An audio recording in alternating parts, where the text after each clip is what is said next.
바리새인이자 사내들인 공의회의 회원이었던 게다가 또 거기서 지도자급이었던 니고데모가 우리 지난주 말씀에서 살펴봤듯이 한밤중에 예수님을 찾아왔습니다. 요한복음 연구에 탁월한 학자 D. 칼스는 니고데모는 밤에 찾아왔지만은 그 자신의 밤은 자신이 생각을 하는 것보다 그 이상으로 더 캄캄했다라고 평하고 있습니다. 그러니까 이때 당시에 이 순간에 니고데모의 내적 갈등과 이 내적인 이 우울감이 아주 고통스러웠다라는 거죠. 이 니고데모의 상태가. 그래서 아마도 깊은 그 우울감에 휩싸였던 것으로 이제 보입니다. 종종 때로 아니면 매일 밤에 사람들은 걱정과 이 근심 그리고 그것으로 잠을 못 이룰 때가 많이 있단 말이죠. 앞으로 어떻게 해야 되지? 미래에 대한 걱정이 너무나도 큰 나머지, 그리고 과거를 되돌아보니까 내가 왜 지금까지 이렇게 살았지? 내가 왜 이렇게 된 거지? 요즘 왜 나 이렇게 힘들지? 도대체 왜 사는 걸까? 그 문제 때문에 정말 미치겠다, 힘들다. 그래서 극단적인 생각까지 계속 미치게 되면 죽고 싶다. 그래도 다시 어떻게든 희망을 붙잡으려고, 아니야, 그래도 살아야지. 그러면서 한숨을 팍팍 내쉬는 그런 뒤척이는 밤. 그러니까 이를테면 지금 니고데모도 이런 여러 고통의 밤을 보냈다라는 것이죠. 그런 여러 날을 보내다가 예수님의 소식을 들었습니다. 기적을 행하고 범상치 않은 지혜의 말로 사람들에게 지금 이스라엘 사회에서 큰 존경을 받는다더라. 그분이 예수라는 사람이더라. 자기 식구인 이 바리새파 사람들에게 이 예수님은 공공의 적이었지만은 니고데모는 지금 워낙 자신의 이 내적인 갈등, 이 고통이, 이 문제가 너무나도 크다 보니까 지금 동료 바리새인들, 내가 사내들인 공의회인데, 공의회 회원인데 내가 예수를 찾아가? 지금 이런 것을 따지고 말고 할 것이 되질 않았습니다. 이것이 문제가 되지 않았어요. 지금 앞뒤 가릴 때가 아니었습니다. 왜냐하면 내가 살아야 바리새인도 의미가 있는 것이고 사내들인 공의회도 의미가 있는 것이, 내가 죽게 생겼는데 지금 그 바리새인이고 뭐고 그게 무슨 의미가 나한테 주겠습니까? 그래서 이 밤에, 이 오밤중에 지금 예수님을 지금 니고데모가 찾아온 거예요. 그런데 니고데모를 당황케 하는 답을 예수님이 제시를 하셨던 것이죠. 니고데모는 문제를 갖고 예수님을 찾아왔잖아요. 그런데 그는 문제만 갖고 온 것이 아니고 실은 니고데모는 답도 같이 갖고 왔습니다. 문제도 갖고 왔지만 동시에 자신의 답도 같이 갖고 왔다라는 거예요. 이것이 무슨 얘기인가 하면 이제 이는 이런 경우입니다. 잘 들어보세요. 우리가 그럴 때가 있어요. 어떤 답답한 문제, 갑갑한 그 문제를 가진 사람이, 그래서 이 문제가 너무나도 이제 고민이 돼서 가까운 지인이나 친한 사람에게 이 내가 갖고 있는 이 내적 문제를 이제 털어놓는 것이, 사실은 그 문제를 그 사람이 해결해 달라라는 그런 것보다는 자기가 하고 싶은 얘기를 하고 싶어서 그 사람을 찾는 경우가 많지 않습니까? 그래서 그럴 때는 우리가 뭐라고 이제 얘기를 하죠? 그냥 들어주라고 얘기를 하죠. 그래서 자기 안에 이미 어떻습니까? 이제 답이 있는 거죠. 그러니까 그 얘기를 이제 듣고 싶은 거예요. 그냥 자기 얘기를 들어주는 거죠. 누군가 내 얘기를 들어줬으면 좋겠다. 문제를 갖고 오지만 사실은 그 문제 해결이 아닌 거죠. 자기 얘기를 하고 싶은 거죠. 그래서 자기가 생각하고 갖고 있는 그 답을 이제 지지받고 싶을 때가 이제 많이 있습니다. 그리고 어떤 경우에는 나 이런 문제가 있어, 이런 문제가 나를 힘들게 해 하면서 문제는 털어놓지만은 한편으로는 내 얘기를 들어줬으면 좋을 것 같아서 그 지지를 얻고 싶어서 이제 얘기를 하지만 동시에 내가 갖고 있는 그 답을 이제 지지해 주길 바라는, 문제는 갖고 왔는데 동시에 자기도 답을 갖고 온 것이죠. 그래서 나 이런 문제가 있는데 이미 자기가 답을 갖고 있어요. 그래서 그 답을 얘기하면 그 사람이 고민을 들은 그 사람이 그 답을 지지해 주었으면 하는, 그래서 응원을 해 주었으면 하는. 그러니까 결국 자기가 듣고 싶은 답이 있는 거죠. 그러니까 다른 답을 원하는 것은 아닙니다. 그 답을 듣고 싶은 거예요. 그걸 들으려고 상담을 하는 것이죠. 내담자가 원하는 대로 해주면은 처음에는 이제 마음이 편하게 되겠죠. 마음은 편하게 내 얘기를 들어주니까, 그 내가 내린 그 답을 또 지지를 해주니까.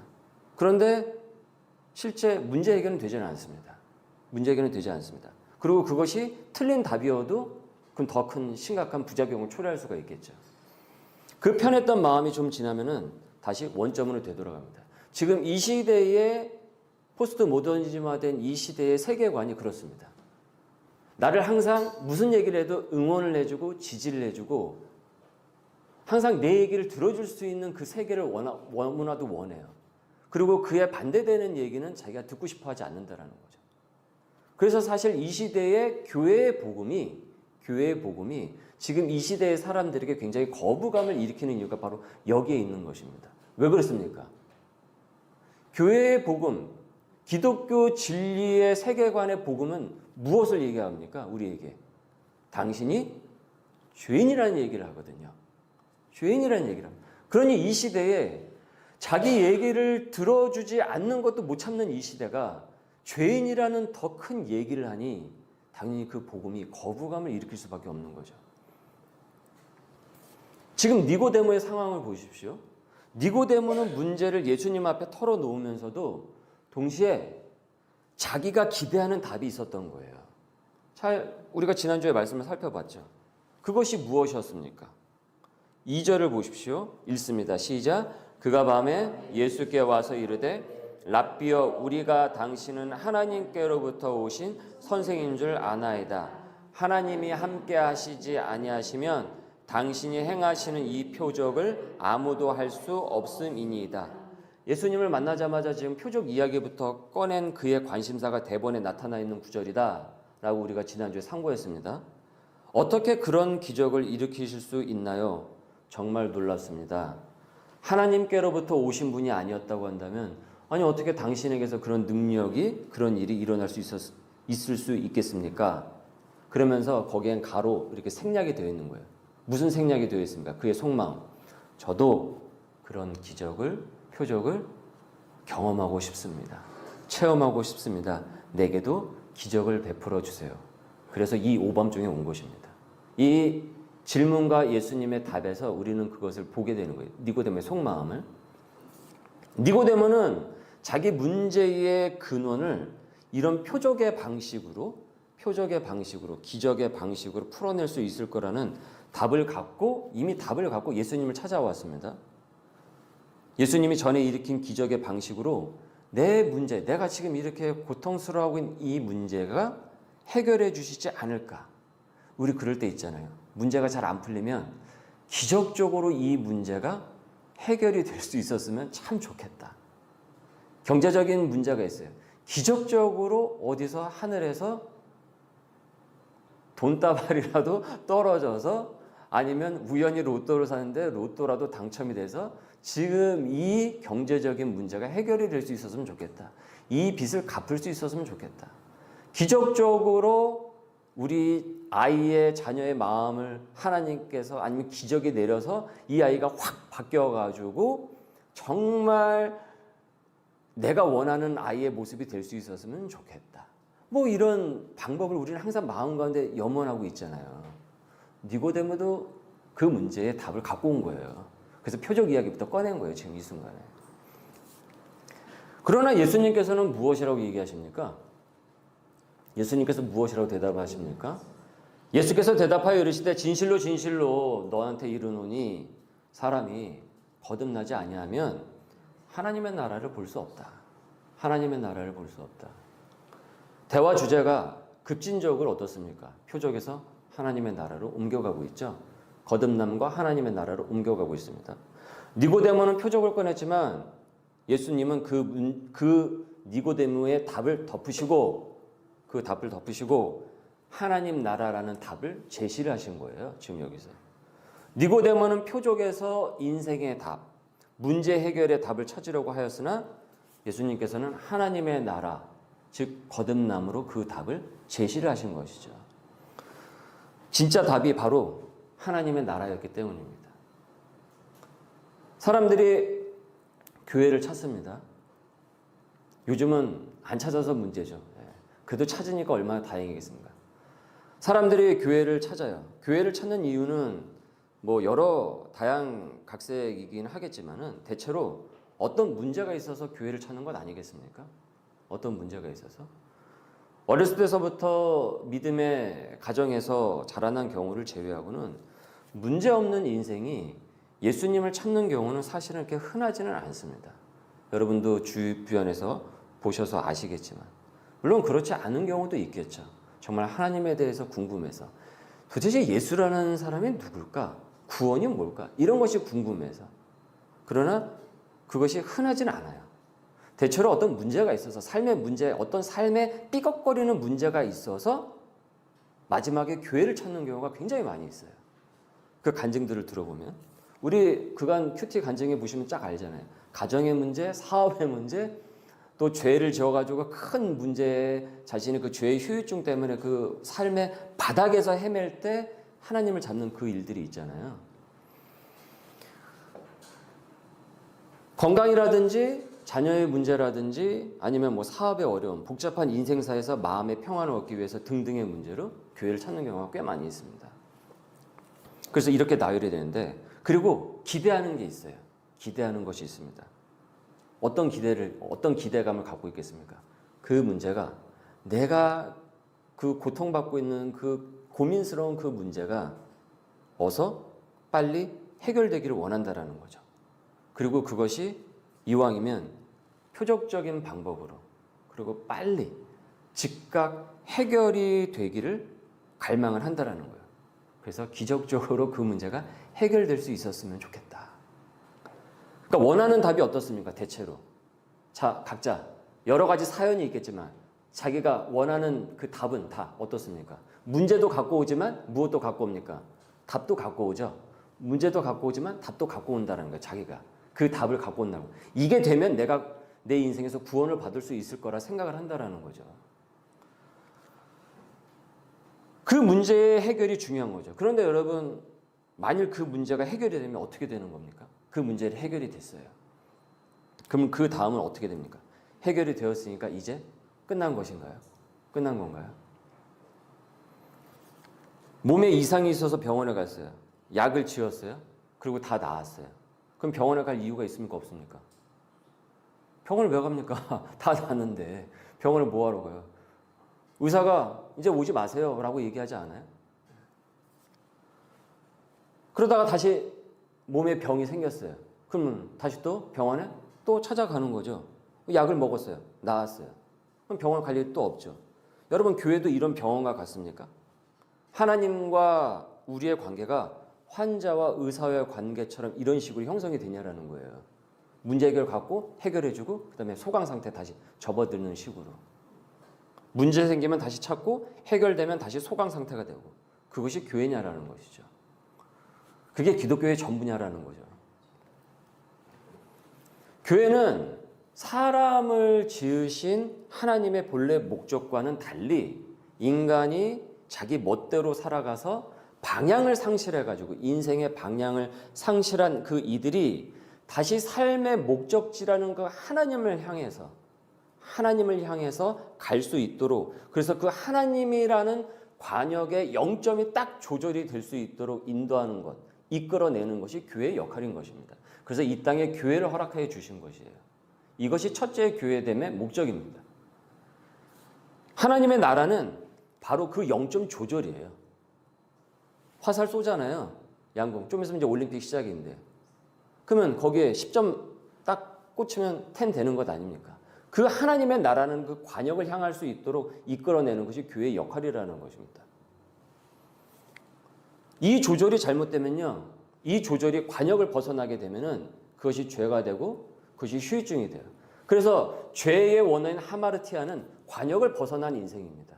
하나님이라는 인생의 관역을 향해서 인생이 가야 되는데 그 관역을 벗어날 때 이것을 죄라고 칭하게 됩니다. 그리고 그 죄가 결국 하나님과 동떨어지는 삶이 되고 그것이 멸망의 삶이 된다는 것이 성경이 계속 가르치고 있는 바예요. 그래서 교회가 이 땅에 존재하는 이유는 바로 이것이 무엇인지에 대해서 명확하게 당신 백성들에게 하나님의 사람들에게 가르쳐야 될 의무가 있는 것이죠. 어떤 문제를 갖고 교회로 왔다고 하더라도. 그래서 설교자 헨리 블랙커비는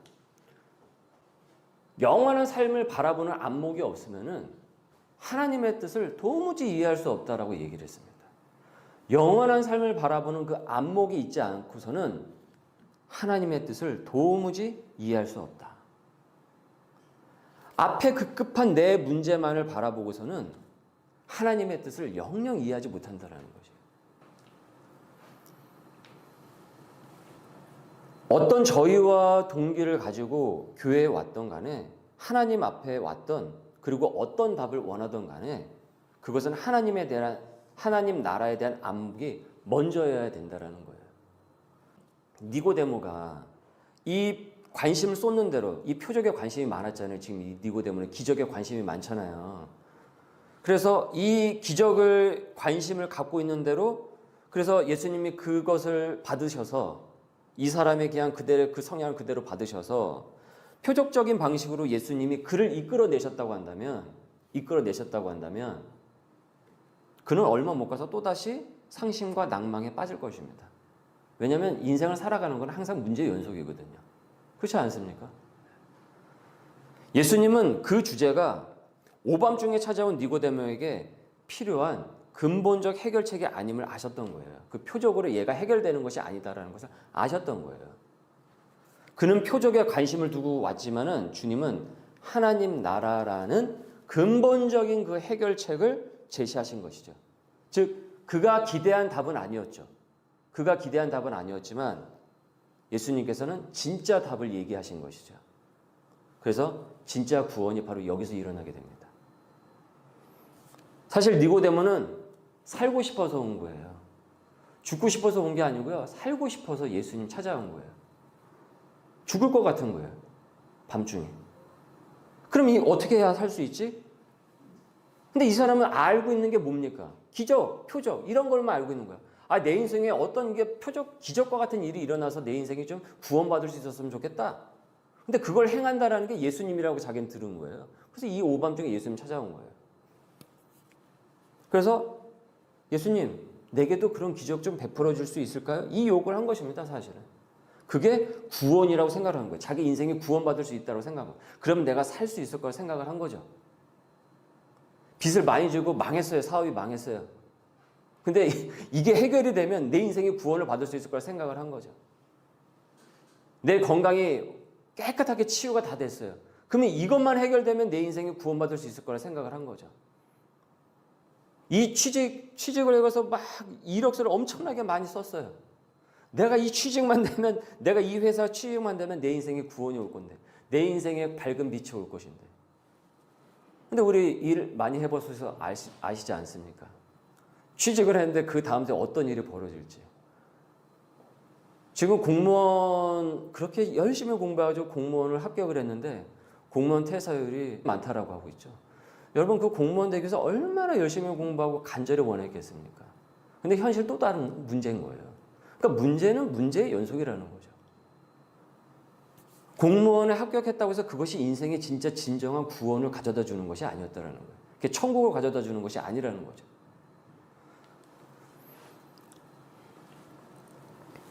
그러나 예수님은 그것이 아니고 너는 거듭나야 해. 너는 거듭나야 돼. 너가 거듭나야 하나님의 나라를 볼 수 있어. 경험할 수 있어. 그게 구원이야. 라고 말씀을 하신 겁니다. 너가 생각하는 그 방법이 아니고 너가 거듭나야 진짜 구원을 받을 수 있어. 이게 구원이야. 니고데모가 기대한 답은 아니었지만 예수님은 그가 들어야 할 정답을 얘기하신 것이죠.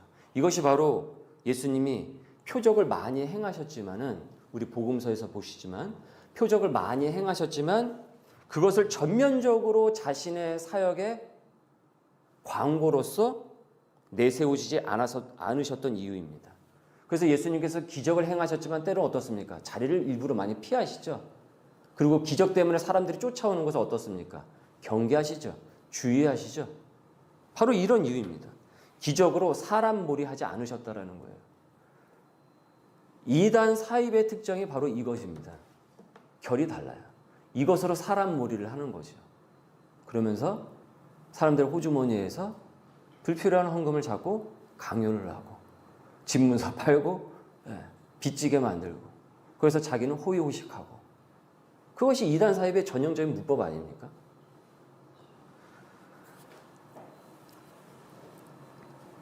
예수님께서는 필요에 의해서 필요한 경우에 한해서 하나님의 뜻대로 기적을, 표적을 베푸셨을 뿐입니다. 우리가 이것에 대한 기준을 잘 알고 있어야 됩니다. 우리. 언젠가 교회 성장에 있어서 주요한 점이 무엇인가? 라는 그 교회 성장학에 대한 그 기사를 본 적이 있었어요.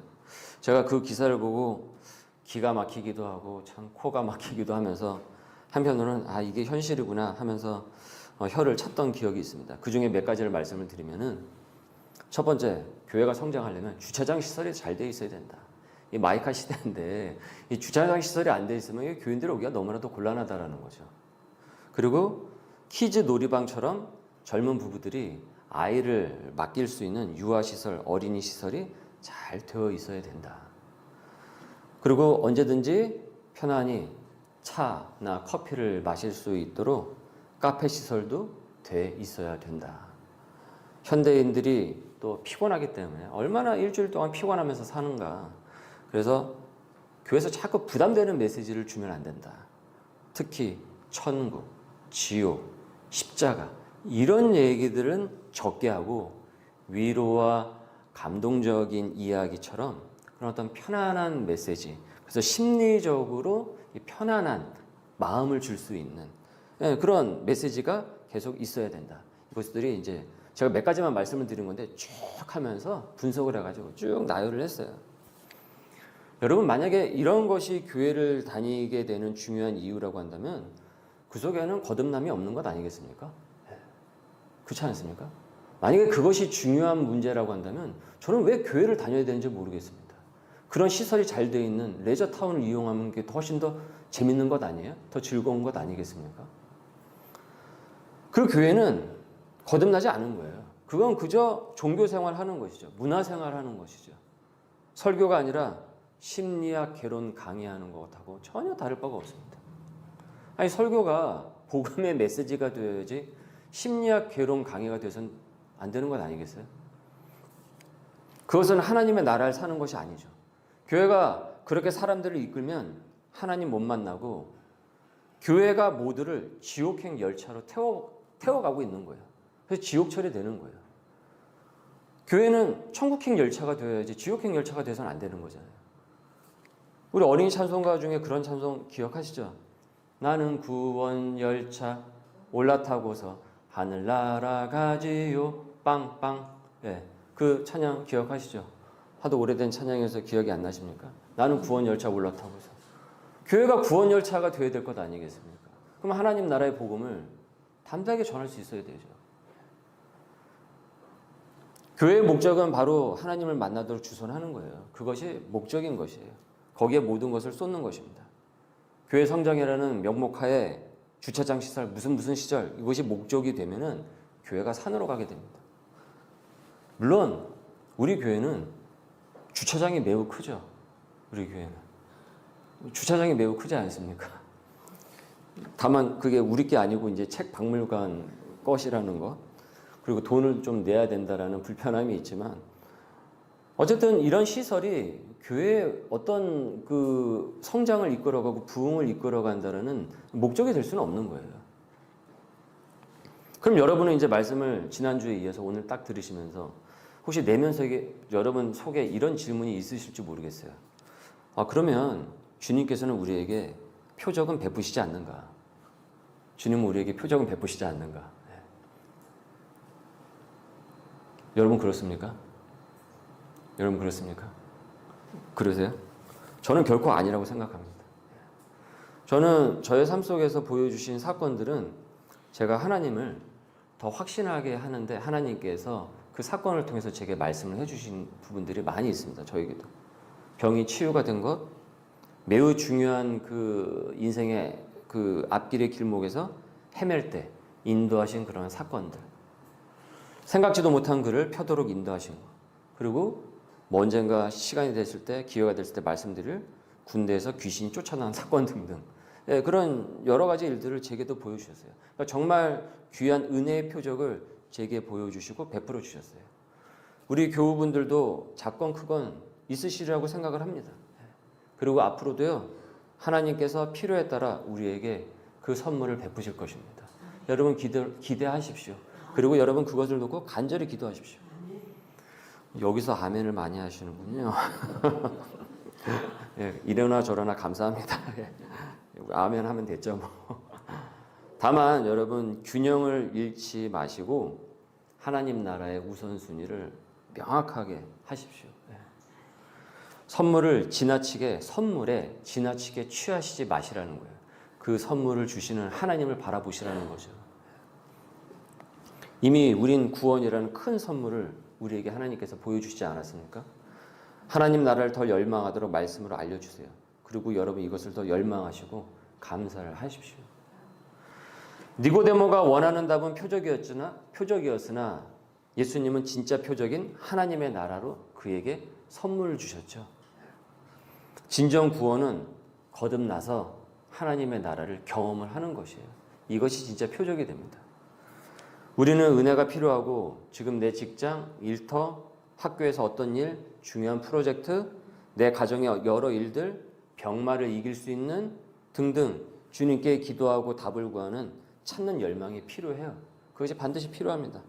그때 하나님께서 채워주시는 적재적소의 그 은혜가 반드시 있을 것입니다. 우리가 하나님 나라를 열망하고 한다고 한다면 하나님께서 필요할 때에 베풀어 주실 것이에요. 하지만 그 모든 것보다 더 기쁘고 감사한 것은 진짜 큰 선물인 하나님의 나라가 이미 내게 왔다라는 것이에요. 구원이라는 선물을 내게 주셨다라는 것이죠. 그래서 예수님께서 말씀하시잖아요. 얘야, 이 세상 모든 것이 너한테 다 주어져 있다고 할지라도 만약에 너의 생명이 오늘 끝난다고 한다면 그 모든 것이 무슨 소용이 있니? 너의 영혼이 먼저 구원받는 게 먼저야 되지 않겠니? 그 얘기 하시지 않습니까? 여러분, 그래서 오늘 말씀을 지난주하고 같이 이어서 보시면서 내가 나를 보는데, 나의 이 믿음을 보는데 여전히 나는 표적만 구하고 있는 것 같다. 그리고 이젠 나는 여전히 표적만 구하고 내가 거기서 그 초입에서 내가 벗어나고 있지 못하는 것 같다라고 한다면 이젠 여러분 기도의 방향을 바꾸셔야 돼요. 기도의 방향을 바꾸셔서 죄를 회개하시고 시야를 이제는 하나님의 나라로 확장을 시켜 가셔야 됩니다. 문제에만 자꾸 문제 해결에만 초점을 맞추는 것이 아니고요. 진짜 더 큰 선물인 하나님의 나라의 은혜를 간구하라는 것이죠. 그래서 예수님께서 말씀하시죠. 너희는 먼저 그의 나라와 그의 의를 구하라. 먼저 그것을 구하라. 다음 주에는 이 하나님의 나라가 어떻게 우리의 삶의 자리에서 확장되는지, 그래서 이 주제를 좀 더 깊이 있게 다루도록 하겠습니다. 어버이날에 부모님께 선물도 뭐 드리고 또 외식도 같이 하는 그 자리도 갖기는 하지만은 크리스찬이라고 한다면은 부모님께 진짜 효도는 무엇이겠습니까? 하나님 나라의 전파겠죠. 선물의 감동은 그 순간 잠깐이겠지만은 하나님 나라의 감동은 영원한 것이잖아요. 그러니까 최고의 효도는 무엇입니까? 하나님의 나라를 전하는 것이죠. 그게 최고의 효도인 거예요. 자녀를 사랑하는 최고의 방법도 하나님 나라를 전하는 것입니다. 가정 속에서 그것을 계속 전하는 것이에요. 제가 아이들한테 자주 이런 얘기를 해줘요. 하은아, 성민아, 하나님이 너희를 열렬히 사랑하듯이 너희도 하나님을 열렬히 사랑해라. 그러면 하나님께서 너희의 길을 섭리해 주시고 너희의 인생을 통치해 주실 것이야. 그러니까 하나님을 사랑해. 그 하나님의 사랑을 잊기를 바란다. 제가 아이들한테 계속 강조하는 얘기가 그 얘기예요. 뭐 그 외에 별로 그렇게 크게 강조하는 건 없습니다. 물론 하루에 견과류 먹는 거, 그다음에 아이스크림 몇 개로 제한하는 거, 이것도 강조를 하긴 하지만 어쨌든 가장 중요한 하나님의 나라, 하나님의 사랑에 대해서 끊임없이 아이들한테 얘기해 준다고요. 저는 그 확신이 있어요. 여러분도 함께 같이 우리 교회를 다니시면서 성경 공부를 통해서 아마도 그것을 충분히 이제는 여러분도 다 마음으로 이제 새기실 거라고 생각을 하는데, 하나님을 사랑하는 농도가 짙은 아이일수록 비전이 있는 인생이 될 것이라는 그 확신을 갖고 있어요. 왜냐하면 제가 경험을 하고 또 제가 그간 사역을 하면서 직접 봤기 때문입니다.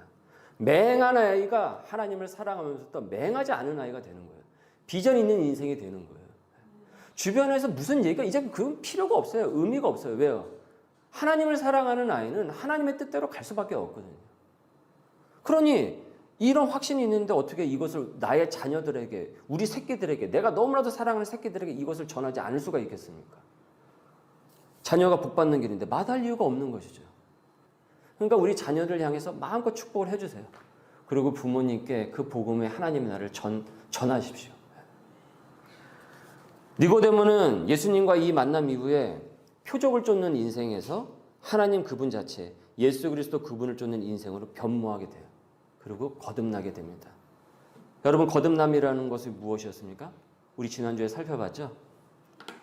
죄 때문에 죽을 수밖에 없는 영적 생명이 다시 새 생명을 약속받는 전인격적이고 근본적인 변화다. 그래서 새 사람이 되어서 다시 태어나는 것. 그래서 영적으로 거듭난 구원 상태라고 했습니다. 즉 죄로 인해서 영원히 죽게 된 자가 그리스도를 믿음으로 하나님 나라를 죽어서만이 아니라 어디서도 경험을 한다고요? 이 땅에서도 누리는 전인격적인 변화인 것입니다. 표적으로 치유가 될 줄 알았는데, 표적으로 자기 인생의 문제가 해결될 줄 알았는데 그것이 아니라 그 표적을 일으키시는 바로 하나님, 예수 그리스도 그분 자체임을 니고데모가 깨닫게 된 것이고, 예수님께서는 그 답을 제시했던 것입니다. 여러분, 내가 기대한 답이 아니라 주님이 주시는 하나님 나라의 그 답을 받아들이고 그것을 쫓아가고 적용할 수 있기를 바랍니다. 하나님 나라를 여러분 경험하시고요, 거듭나는 우리 소명의 식구들 될 수 있기를 주님의 이름으로 축원합니다. 우리 말씀에 잇대어 기도하겠습니다. 우리를 구원의 자리로 인도하신 주님, 니고데모를 만나 주시듯 우리를 만나 주시는 줄 주님 믿습니다. 그저 종교 생활이 아니라, 형식적인 교회 생활이 되는 것이 아니라 진정 하나님 나라를 이 땅에서도 경험하도록 인도하여 주시옵소서. 우리의 교회가, 우리 소명의 교회가 하나님의 나라로 확장되고 전파되기를 원합니다. 설사 각자 자기가 듣고 싶은 답을 들고 교회를 찾을지라도 소명의 교회가 거듭남이라는 하나님 나라의 복음의 정답을 바르게 전할 수 있는 교회가 되게 하여 주시옵소서. 그리하여서 삶에 다층적으로 얽혀있는 문제들이 하나님 나라의 신앙으로 가뿐히 넘을 수 있는 능력과 은혜를 부어 주옵소서. 우리의 가정이, 우리의 교회가, 이 지역이 하나님 나라를 보고 느끼며 돈, 건강, 관계, 성공 등등 얽혀있는 삶의 문제들에 짓누름 당하지 않게 하여 주옵시고, 거듭난 생명으로 영원한 하나님 나라를 사모하여 돌아오는 한 주간도 그 믿음으로 승리케 하여 주옵소서. 감사하며 예수님의 이름으로 기도드립니다. 아멘.